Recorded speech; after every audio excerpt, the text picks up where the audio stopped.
Please join me in welcoming some of the cast members of Scandal, Private Practice, and Grey's Anatomy, and one of the greatest television visionaries of our time, Shonda Rhimes and Betsy Beers are also here tonight. Out first, we have Katie Lowe's of Scandal. I come next to you. You can see next to me. Thank you. Tony Goldwyn of Scandal.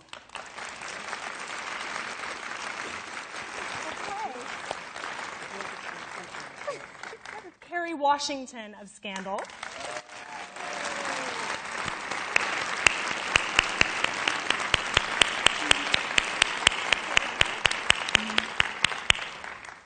Executive producer of all three shows, Betsy Beers.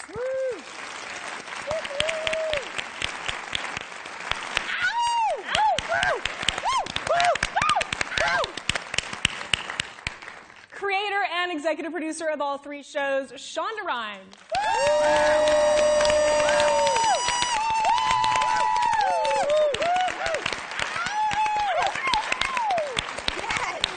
Very large. Can I add to Yes, that about of course. Shonda? Because it's something we've talked a lot about Shonda as actors. Yeah. And I was just talking to Sandra about this. Shonda has this, and Betsy's included in that, has this ability to see things in people that a lot of other people haven't seen before.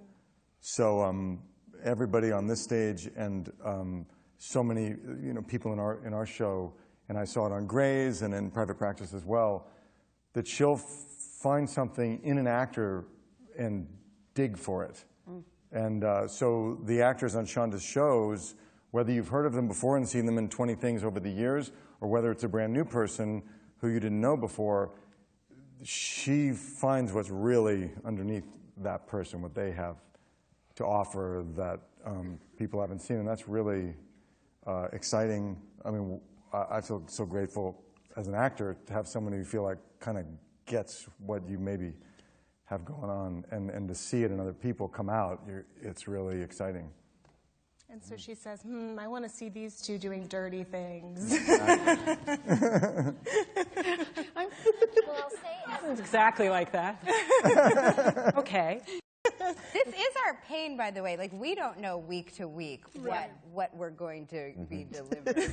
So we also, I mean, we are very invested in these answers, and we want you to ask more questions like that, because we really have no idea. I mean, I remember one day we were about to shoot a scene on a bus driving through Los Angeles, and we heard a rumor that the new episode was ready, and we were like, bring it down now! So that we could all sit on the bus in between takes and read the next episode, because we're dying to know what happens next. We have no idea. Well, and the Scandal cast, I mean, it was interesting because they would come to me and they would say things like, what's my backstory?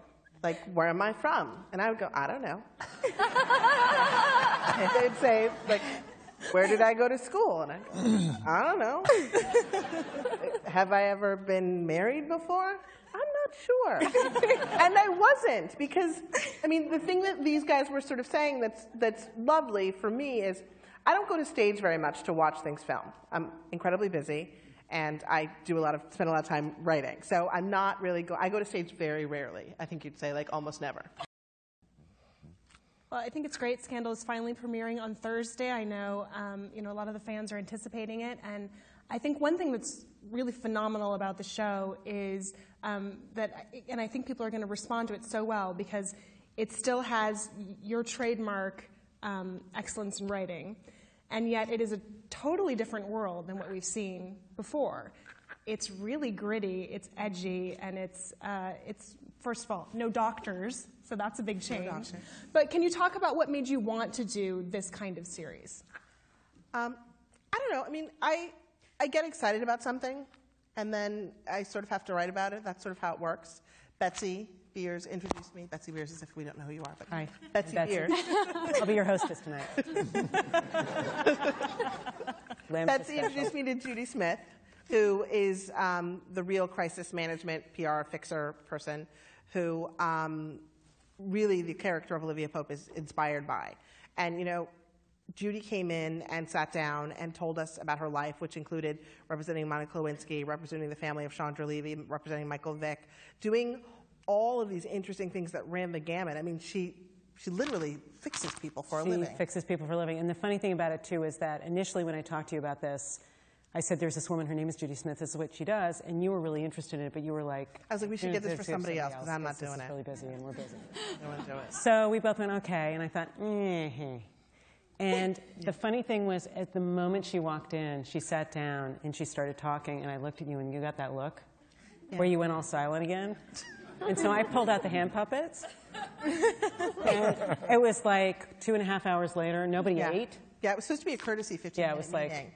And 2.5 hours we're all later, starving. Yeah, literally the meeting broke up because we were going to eat each other. We were so hungry. Exactly. Your hand looked really good at that point. It was like, And she walked out of the room, and I turned to Betsy and I said, like, I see 100 episodes, and I have to write this. And that's how you want it to be. I mean, you want to get excited about something and feel like you've got to write this. And even then, I met her, and then it wasn't until, like, I was like, I'm going to write this pilot. And then a year went by, and I hadn't written anything because I couldn't think of anything good. And then, like, it was like a year and a half later that I went to Mexico for 4 days and sat down and read the pilot because I was like, I've got to get this done. We hid her. Yeah, I hid. She was in a secret location, which is still undisclosed to this day. And you actually percolated. Yeah, I wrote the pilot. It took like a year and a half to like figure out what I wanted to write and then write it because, you know, I already have 2 jobs, so it wasn't like I had a lot of time. Good point. Yes.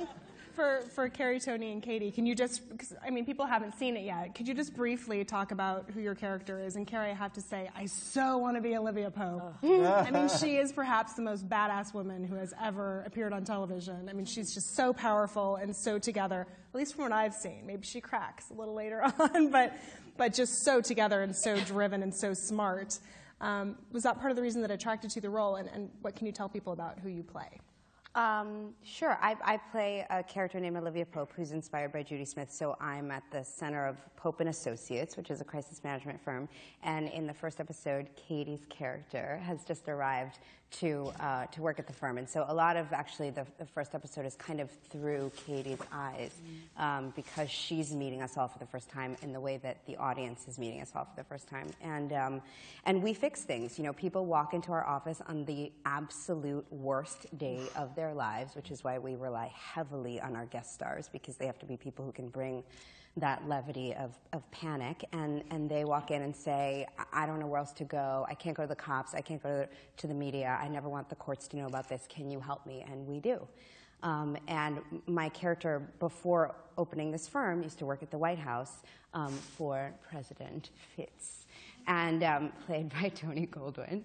And so you meet in the first episode the people that work in the office and a lot of the people that work at the White House, and nobody is who they appear to be in the first episode.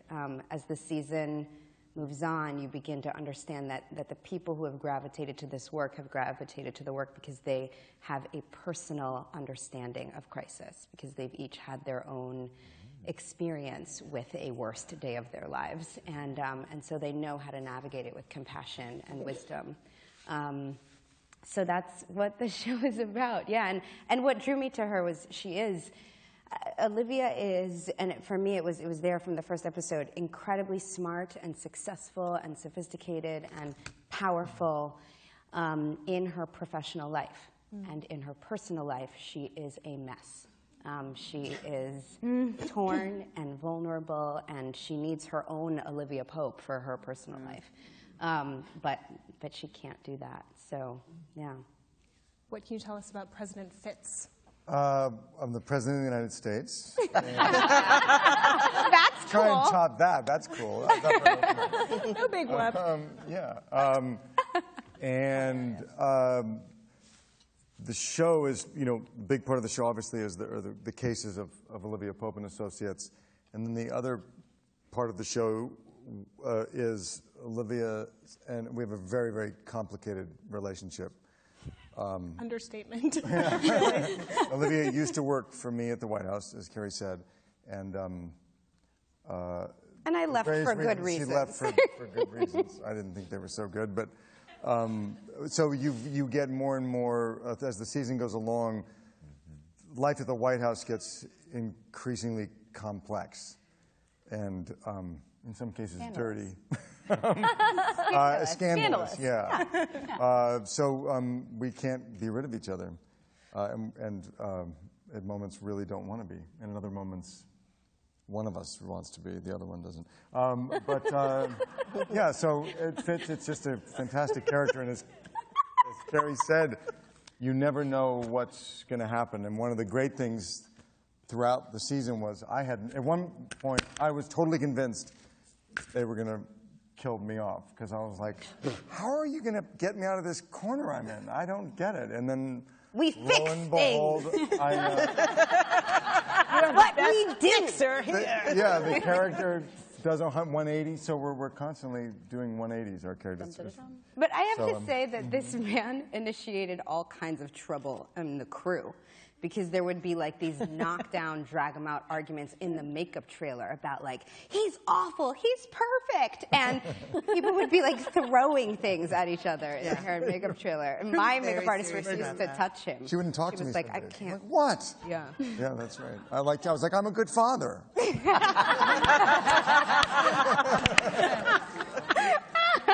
And the other thing, as I pass the baton, I just want to point out that there was a time, I remember, I directed, I think, the 3rd episode of Grey's Anatomy. Yep. And I had known Patrick for years, and he'd always been one of my favorite actors. And again, Shonda, like, wrote for this guy in a way and broke him, out. And there were so many of the cast that I didn't know. And when I saw that pilot, as I was getting ready to direct my episode, I'm like, oh my God, where did she find, who are all these incredible actors? I was so excited to work on the show because the talent was so extreme. And so you're about to see someone who has not been seen. Yes! KaDee Yes! And KaDee has this opportunity, as I said before. Is this even you'll happening? never Are have you this introducing me right now? before I am. There's, this moment where people don't know KaDee Lowe's is about to end.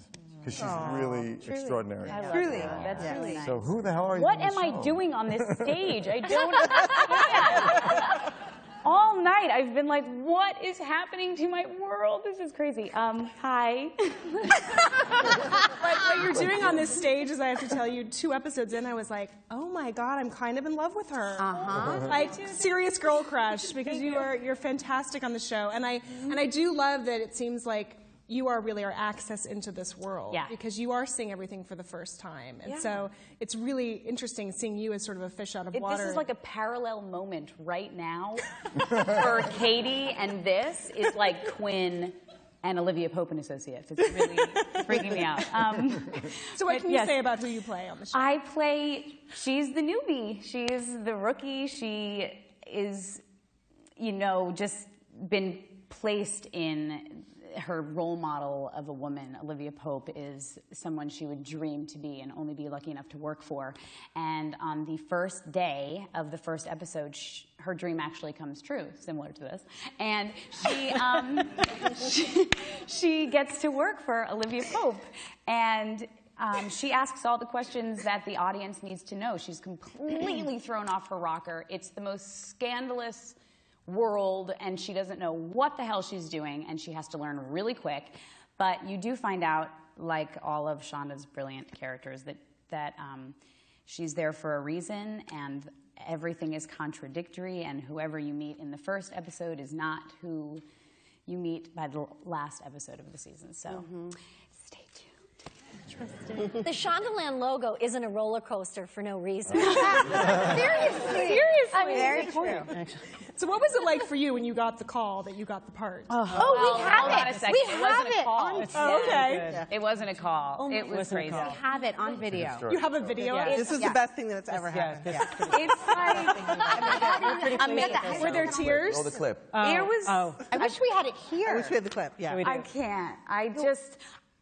I had been in the office for Shonda and Betsy for a while, for a couple years.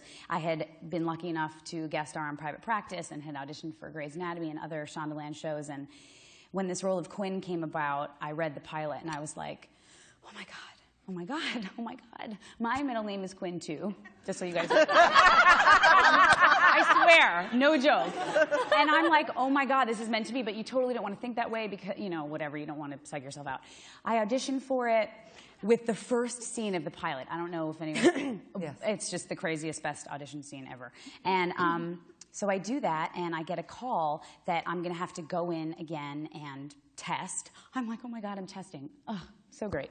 So I go in, and it's Shonda and Betsy and the director of the pilot, Paul McGuigan, who's wonderful, and Linda Lowy, the casting director, and who I love, and they're all sitting there, and there's a chair, and I go and sit in that chair, and Shonda says, I wanted to bring you in and tell you in person that we're not going to test you. And I'm like, oh my God, I think I'm going to cry. Because I just wanted it so bad. And she said, the reason we're not going to test you is because I'm giving you the part. And so I started hysterical crying. And yes. And we videotaped it. And I was so awesome. So awesome. It was so awesome. She then proceeded to hug every single I felt like person. I felt like Oprah being like, you've got a job, you've got a job. That's exactly what it was. I was sort of expecting you to get a handbag, too. Oh my God. Or like a car or something, exactly. I asked if I could hug everybody in the room, and they said, yeah. So then I hugged everybody, and then I said, what do I do now? And Shonda said, well, you're going to get a phone call for a wardrobe fitting, and then we're going to do a table read, and then we're going to shoot a pilot. And I was like, we are going to shoot a pilot? This is crazy. And so then the tape is still in existence. My mom watches it 8,500 times a day. It's totally going to be on the DVD. By the way. And it actually had a short viral life. Yeah. Oh my gosh. Because strange people would come up to me and go, oh my God, KaDee Lowe. I saw the thing ever. Yeah. It was incredible, and thank you for taping it so I have it, even though when I watch it, my stomach is in butterflies because it was just a mind-blowing moment in my life, and thank you for that. No, we know your character is good, and we know your character is good. What I love about your character is what you were saying about people in the hair and makeup trailer and everyone on the show. Every scene I'm flipping back and forth with you. I cannot tell. So do you now know whether your character is good or bad? I know you can't say. Oh, I'm good. What else can I say? Yeah. He's good. I actually think that one of the strengths of Shonda's writing is that she's not afraid of the truth, that no human being is good or bad, So right. that everybody falls in the gray, and that everybody has moments of questionable ethics, and that we're all trying to do the best we can in the gray area. And so all of these good characters have bad moments, or bad characters have moments that surprise you because they have such dignity and grace. I mean, I think that's one of the gifts of this writing with Shonda, because as actors, we often get a role and are told you're good or you're bad, and then we're looking for the nuances. We're looking how to make that person three-dimensional, but we get that in every script we get. We don't have to do that work. Yeah, definitely. It sounds like somebody has the video. If you for the Grays and private practice people, is there anything that you can tease that's coming up for your characters or for your various relationships on the show? And if that makes you too nervous to do it with Shonda sitting right there, then perhaps Shonda could do it, or Betsy. Anything that you can give us some scoop on what to expect for the rest of the season? A lot of things are going to happen. And it's good. You heard it here first, people. A lot of things. Yeah. It's funny because on our show, I became Olivia Pope about it and was like, I'm going to fix this. And I started meeting with the different actors and going, what's our backstory? And we started writing our own backstory and then emailing it to Shonda and going, if you don't agree with this or if there's stuff you don't like about this, let us know. But this is how we've decided that our relationship began. And then, in cool, sometimes we'd get an email that said, that's wrong. But also we'd get in episode 3. I mean, I remember there was one moment in particular where in the 4th or 5th episode, Columbus Short, who's brilliant on the show, Columbus Short has a monologue that he does that it's in the 6th episode, that specifically calls upon stuff that he and I came up with about our backstory. And he and I were so moved that it was honored in that way, So yeah, we do all have our ways of figuring out how to do it. Yeah. This is actually a question that we're asking of all of the panels that come here to the TV Academy. And it's for all of the actors, and I love it because we have a fantastic story from you already that will lead right into this. No way. But what was your first big break in your career or your first TV job? Yeah, we have yours on video, and we're going to hunt that down. Oh, yeah. But if you can think about just your first breakthrough role or your first TV role, and share with us what that was. Well, my first big breakthrough role was in Ghost. Is there something in the computer?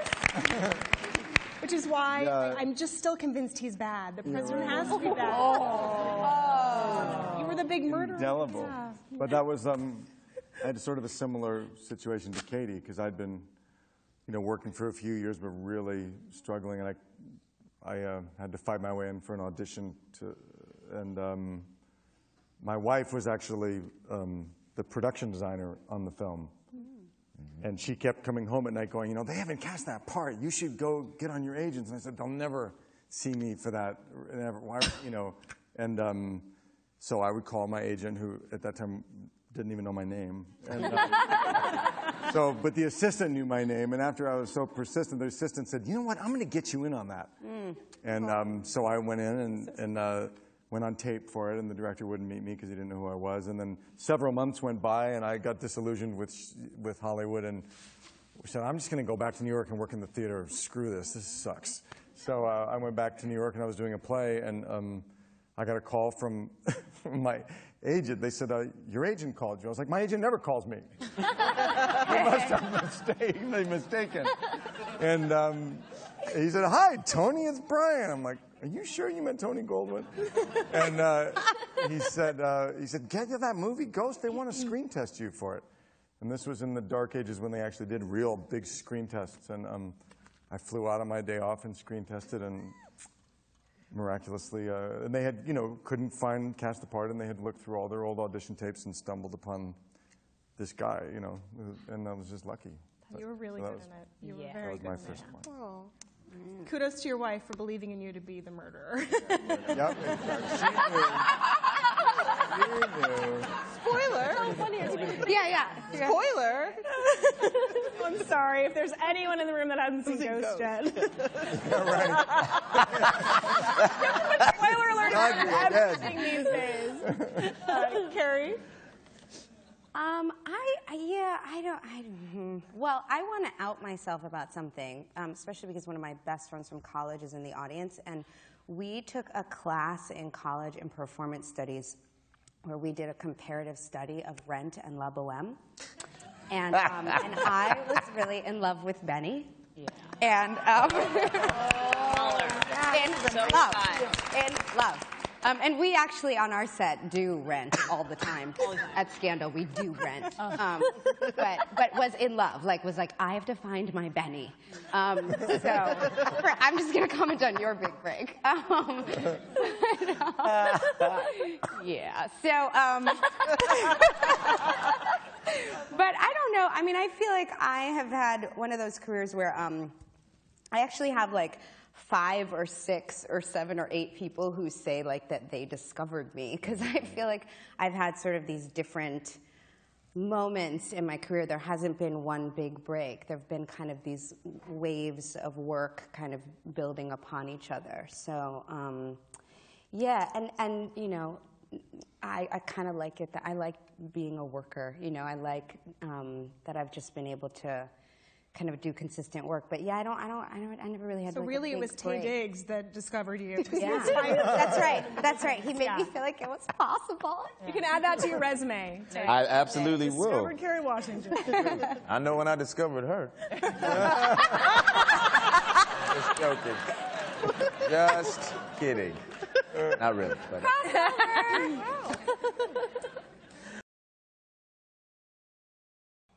Well, what I would like to tell everyone is to make sure to watch Scandal on Thursday. And